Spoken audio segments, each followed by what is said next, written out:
สวัสดีท่านผู้ชมที่เคารพทุกท่านสำหรับวิดีโอนี้ข้าพเจ้าอยากจะมาเล่าเกี่ยวกับความคืบหน้าของสงครามระหว่างสหรัฐอเมริกากับอิหร่านให้บรรดาท่านผู้ชมได้รับชมรับฟังนำกันเหมือนเดิมท่านผู้ชมใน 2-3 วันที่ผ่านมานั้นหลังจากได้มีการตอบโต้กันไปมาถือว่านักสมควรท่านผู้ชมรอบนี้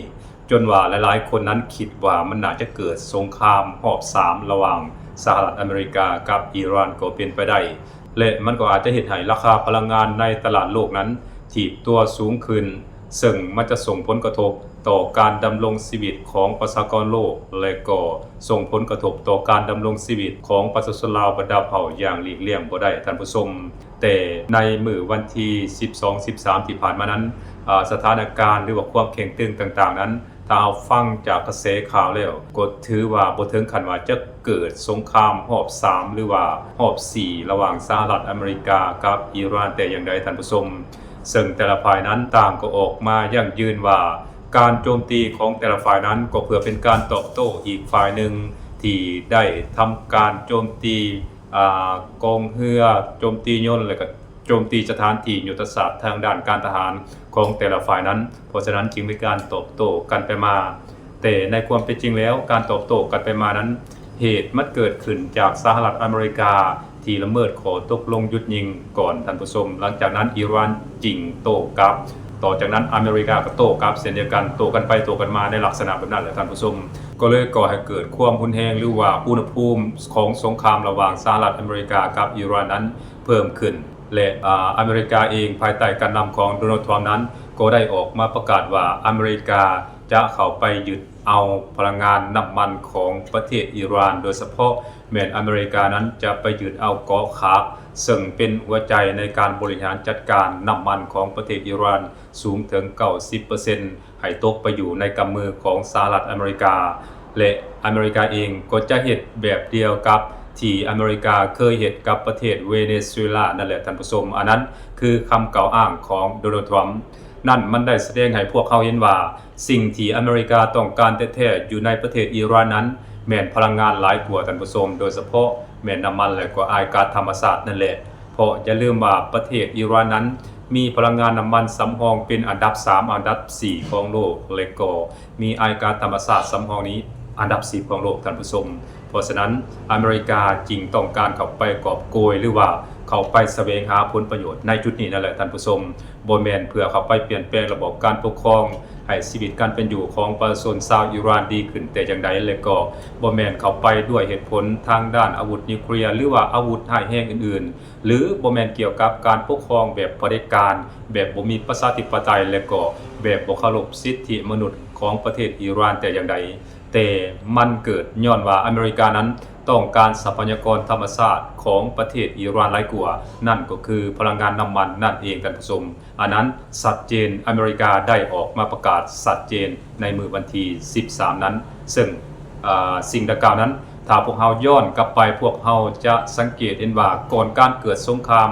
ระหว่างสหรัฐอเมริกากับอิหร่านนั้นอเมริกาภายใต้การนำของโดนัลด์ทรัมป์นั้นก็มักจะออกมาให้สัมภาษณ์ต่อหน้าสื่อและก็มักจะออกมาปกป้องตนเองอยู่ตลอดว่าอเมริกานั้นบ่ได้ต้องการพลังงานน้ำมันสำรองของประเทศอิหร่านแม้แต่น้อยเดียวอเมริกาบ่ต้องการทรัพยากรธรรมชาติใดๆของประเทศอิหร่านอเมริกาเพียงแต่ต้องการเข้าไปเปลี่ยนแปลงระบบการปกครองของอิหร่านซึ่งเป็นระบบการปกครองที่บ่มีประชาธิปไตยเป็นระบบการปกครองที่บ่เคารพสิทธิมนุษย์และก็เป็นระบบการปกครองที่ส่งเสริมการก่อการร้ายพร้อมกันนั้นอิหร่านเองก็ยังเป็นระบบการปกครองที่ต้องการมีอาวุธนิวเคลียร์ไว้ในครอบครองอเมริกาต้องการเปลี่ยนแปลงจุดนี้และอเมริกาเองบ่ได้ต้องการใดๆทั้งสิ้นจากประเทศอิหร่านอเมริกาเฮ็ดทุกสิ่งทุกอย่างเพื่อปกป้องตนเองปกป้องประเทศพันธมิตรและก็ปกป้องอิสราเอลให้อยู่รอดปลอดภัยยิ่งไปกว่านั้นอเมริกาเองก็ยังได้กล่าวหาให้ประเทศอิหร่านว่าเป็นภัยคุกคามต่อสันติภาพของโลกเป็นภัยคุกคามต่อประเทศในภูมิภาคตะวันออกกลางโดยเฉพาะแม้นประเทศพันธมิตรของสหรัฐอเมริกาอันนั้นคือเหตุผลหลักที่สหรัฐอเมริกาใช้เป็นเหตุผลเข้าไปโจมตีประเทศอิหร่านนั่นเองเห็นบอกพวกเขาจะสังเกตเห็นว่าบ่มีเรื่องน้ำมันและก็อายก๊าซธรรมชาติ หรือเรื่องผลประโยชน์อื่นๆเข้ามาเกี่ยวข้องแม้แต่น้อยเดียวที่อเมริกาใช้เป็นข้ออ้างในการโจมตีประเทศอิหร่านนั้นท่านผู้ชมแต่หลังจากที่สงครามมันได้เดินเข้ามาฮอดมื้อวันที่12-13นี้อเมริกาภายใต้การนำของโดนัลด์ทรัมป์นั้นได้ออกมาประกาศหรือว่าได้ออกมาเปิดเผยท่าแท้ว่าอเมริกานั้นต้องการน้ำมันของประเทศอิหร่านเช่นเดียวกันกับที่อเมริกาต้องการน้ำมันของประเทศเวเนซุเอลานั่นแหละท่านผู้ชมเพราะถ้าหากว่าสหรัฐอเมริกาสามารถควบคุมทุกสิ่งทุกอย่างโดยเฉพาะแม่น้ำมันและก็อายก๊าซธรรมชาติจากประเทศอิหร่านได้นั่นมันหมายความว่าหายนะมันก็จะเกิดขึ้นกับประเทศจีนอย่างแน่นอนเพราะอย่าลืมว่าจีนนั้นเป็นประเทศที่นำเข้าพลังงานน้ำมันรายใหญ่อันดับหนึ่งของประเทศอิหร่านไปเป็นที่เรียบร้อยแล้วน้ำมันส่วนใหญ่ที่อิหร่านได้ส่งออกไปขายนั้นแม่นส่งออกไปให้ประเทศจีนเพราะฉะนั้นมันจึงมีการเชื่อมโยงกันระหว่างอิหร่านกับประเทศจีนถ้าหากว่าอเมริกาสามารถควบคุมอิหร่านได้นั่นมันก็แสดงให้พวกเขาเห็นว่าอเมริกาก็สามารถควบคุมจีนได้เช่นเดียวกันเพราะอย่าลืมว่าพลังงานนี่นะมันเป็นสายเลือดหลักที่หล่อเลี้ยงระบบเศรษฐกิจของคนในขอบเขตทั่วโลกรวมทั้งประเทศจีนนำถ้าหากว่าจีนนั้นเกิดการขาดแคลนพลังงานอย่างหนักหน่วงบ่สามารถนำเข้าพลังงานจากประเทศอิหร่านหรือประเทศที่เป็นพันธมิตรของสหรัฐอเมริกาได้แน่นอนจีนพบพ้อกับปัญหาอย่างแน่นอนท่านผู้ชมโดยเฉพาะเกี่ยวกับการพัฒนาเศรษฐกิจสังคมของจีนนั้นจะพบพ้อกับปัญหาอย่างแน่นอนเพราะอย่าลืมว่าจีนนั้นแม้เป็นประเทศที่บริโภคอายก๊าซธรรมชาติและก็น้ำมันนั้นหลายเป็นอันดับต้นๆของโลกท่านผู้ชมแต่ว่าหลังจากที่สหรัฐอเมริกาภายใต้การนำของโดนัลด์ทรัมป์นั้นได้ออกมาประกาศว่าจะเข้าไปยึดครองเกาะคาร์กซึ่งเป็นแหล่งจ่ายน้ำมันสำคัญของประเทศอิหร่านในมื้อวันที่12และก็มีแผนที่จะใส่กำลังทหารบุกเข้าไปยึดเอาเกาะคาร์กประมาณอยู่ 3-4,000 คนแล้วนั้นตกมาในมื้อวันที่13ประธานาธิบดีโดนัลด์ทรัมป์ก็ได้ประกาศเบรกการบุกยึดเกาะคาร์กแบบกระทันหันและก็ให้เหตุผลว่าการบุกยึดเกาะคาร์กซึ่งเป็นหัวใจในการจ่ายน้ำมันของประเทศอิหร่านนั้นมันเป็นเรื่องที่ง่ายแต่ว่าสิ่งที่ยากไปกว่านั้นก็คือการรักษาเกาะคาร์กไว้ให้อยู่ในกำมือของประเทศสหรัฐอเมริกานั้นมันน่าจะเป็นเรื่องยากและที่สำคัญสหรัฐอเมริกาอาจจะได้ต่อสู้กับประชาชนของอิหร่านที่อาศัยอยู่ในเกาะคาร์กประมาณอยู่ 8,000 คนซึ่งสิ่งดังกล่าวนี้มันก่อให้เกิดความเสี่ยงต่อกำลังพลโดยเฉพาะแม่ทหารของสหรัฐอเมริกานั้นจะกลายเป็นเป้านิ่งให้กับกองทัพของอิหร่านและก็ประชาชนของอิหร่านผู้ที่หักหอมสันติภาพหักหอมความเป็นเอกราชนั้นจะโจมตีกองทัพของสหรัฐอเมริการายวันเผลอๆหรือว่าดีบ่ดีนี้ทหารของอเมริกาประมาณอยู่ 4,000 คนที่คาดว่าจะส่งไปเกาะคาร์กเพื่อยึดเอาบ่อน้ำมันของประเทศอิหร่านนั้นก็อาจจะบ่มีโอกาสได้กลับคืนประเทศก็เป็นไปได้สิ่งนี้คือสิ่งที่กองทัพสหรัฐอเมริกาและประธานาธิบดีโดนัลด์ทรัมป์ของสหรัฐอเมริกานั้นเป็นห่วงกังวลเป็นอย่างยิ่งเพราะอย่าลืมว่าเกาะคาร์กกับแผ่นดินใหญ่ของประเทศอิหร่านนั้นห่างกันบ่พอเท่าใด10 กิโลเมตรถ้าว่าอิหร่านนั้นใช้โดรนใช้อาวุธหนักยิงถล่มเข้าไปใส่เกาะคาร์กแน่นอนความเสียหายมันก็จะเกิดขึ้นกับสหรัฐอเมริกาอย่างแน่นอนแต่ถามว่าอิหร่านเสียหายบ่ก็เสียหายเช่นเดียวกันเพราะว่าหัวใจหรือว่าหัวจ่ายน้ำมันสำคัญจุดจ่ายน้ำมันสำคัญของประเทศอิหร่านนั้นก็จะถูกถล่มให้เสียหายหนักหน่วงไปตามๆกันแต่ว่าอิหร่านเองก็จะบ่มีทางเลือกถ้าว่าอเมริกายึดเกาะคาร์กอิหร่านต้องยิงถล่มอย่างหนักหน่วงอย่างแน่นอนท่านผู้ชมอันนั้นคือสิ่งที่มันอาจจะเกิดขึ้นถ้าว่าอเมริกาไปยึดเอาเกาะคาร์กถึงเป็นศูนย์บริหารจัดการสำคัญทางด้านพลังงานของประเทศอิหร่านนั่นเองท่านผู้ชมเพราะฉะนั้นในมื้อวันที่13ที่ผ่านมานั้นอเมริกาภายใต้การนำของโดนัลด์ทรัมป์จึงออกมาประกาศว่าจะบอกเข้าไปยึดครองประเทศอิหร่านจะ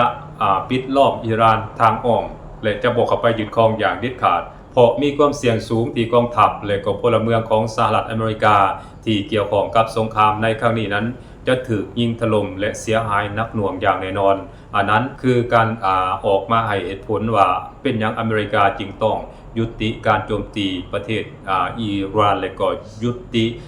การเข้าไปยึดครองเกาะคาร์กของประเทศอิหร่านนั่นเองท่านผู้ชมนี่คือเหตุผลใหญ่ๆที่อเมริกาบอกเข้าไปโจมตีแล้วก็ยึดเอานั่นแหละท่านผู้ชม ซึ่งในขณะนี้แหล่งข่าวที่ออกมาจากฝั่งของสหรัฐอเมริกากับอิหร่านนั้นข้าพเจ้าเองก็บ่ฮู้ว่าสิเชื่อแหล่งข่าวจากฝ่ายได้ดีฝ่ายของสหรัฐอเมริกาบ่หรือว่าสิมาเชื่อแหล่งข่าวจากฝั่งของประเทศอิหร่านเพราะการออกมานำเสนอหรือว่าการออกมาให้ข้อมูลของแต่ละฝ่ายนั้นแตกต่างกันบ่ต่างหยังฟ้ากับเหวท่านผู้ชมอเมริกาออกมานำเสนอข้อมูลข่าวสารว่าอิหร่านนั้นยอมจำนนแล้วอิหร่านยอมรับข้อเสนอที่สหรัฐอเมริกาได้ยื่นไปอิหร่านยอมยุติโครงการอาวุธนิวเคลียร์และก็อิหร่านนั้นยอมเปิดช่องแคบฮอร์มุซอันนั้นคือสิ่งที่อเมริกาได้ประกาศมาโดยตลอดและที่สำคัญโดนัลด์ทรัมป์ประธานาธิบดีของสหรัฐอเมริกานั้นก็มักออกมาประกาศไสยชนะซึ่งถ้าข้าพเจ้าจื่อบ่ผิดนั้นนับตั้งแต่เกิดสงครามระหว่างสหรัฐอเมริกากับอิหร่านนั้นอเมริกาออกมาประกาศไสยชนะนี้บ่ต่ำกว่า40เทื่อท่านผู้ชมอันนั้นคือการออกมาแสดงความคิดเห็นและก็แสดงจุดยืนของฝั่งสหรัฐอเมริกาท่านผู้ชมแต่ถ้าเอามาเบิ่งฝั่งของประเทศอิหร่านนั้นมันก็ไปอีกรูปแบบหนึ่งท่านผู้ชมซึ่งอิหร่านนั้นก็ออกมาปฏิเสธและก็ยังยืนนักแน่นมาโดยตลอดว่าอิหร่านนั้นจะบ่ยอมรับข้อเสนอของสหรัฐอเมริกาและจะบ่ยอมเจรจากับสหรัฐอเมริกาในขณะที่ยังมีการปิดล้อมทางด้านเศรษฐกิจการเมืองการทหารต่อประเทศอิหร่านอยู่อิหร่านเองจะบ่ยอมปะละหรือว่าล้มเลิกโครงการอาวุธนิวเคลียร์อย่างเด็ดขาดอิหร่านเองได้ยื่นข้อเสนอให้สหรัฐอเมริกานั้นต้องปลดล็อกการแทรกแซงทรัพย์สินของประเทศอิหร่านและส่งคืนทรัพย์สินของประเทศอิหร่านที่สหรัฐอเมริกา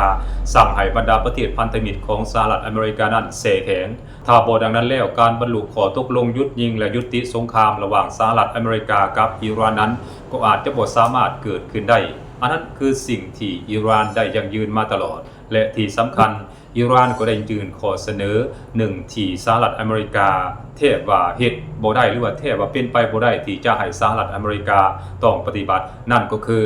อเมริกาต้องขนย้ายกองทัพหรือว่าต้องเคลื่อนย้ายออกจากภูมิภาคตะวันออกกลางให้หมดโดยเฉพาะอยู่ในบรรดาประเทศพันธมิตรของสหรัฐอเมริกาบ่ว่าจะเป็นบาห์เรนคูเวต UAE จอร์แดนซาอุดิอาระเบียหรือว่ากาตาร์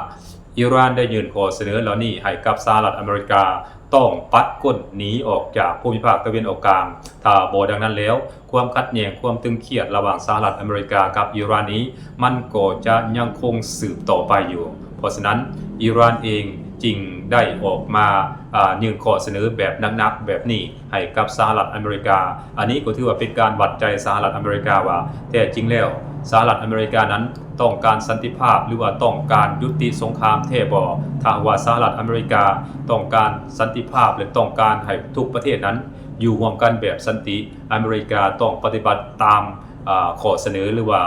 เงื่อนไขของประเทศอิหร่านถ้าว่าสหรัฐอเมริกานั้นยอมปฏิบัติตามข้อเสนอของประเทศอิหร่านนั้นมันก็จะเฮ็ดให้โลกนี้มีความสงบสุขหลายขึ้นทุกประเทศจะอยู่ร่วมกันแบบสันติจะบ่มีการฆ่าฟันลันแทงกันจะบ่มีการหุกหานและก็จะบ่มีสงครามเกิดขึ้นในขอบเขตทั่วโลกนี้อย่างแน่นอนท่านผู้ชมอันนั้นคือสิ่งที่ข้าพเจ้าได้นำมาเว้ามาเล่าสู่บรรดาท่านผู้ชมให้ได้รับชมรับฟังนำกันในวิดีโอนี้ท่านผู้ชมส่วนว่าความคืบหน้าของสงครามระหว่างสหรัฐอเมริกากับอิหร่านจะดำเนินไปในทิศทางใดนั้นอันนี้เราก็ต้องรอท่าติดตามรับชมรับฟังนำกันในวิดีโอหน้าสำหรับตอนนี้หมดลงเพียงเท่านี้สบายดี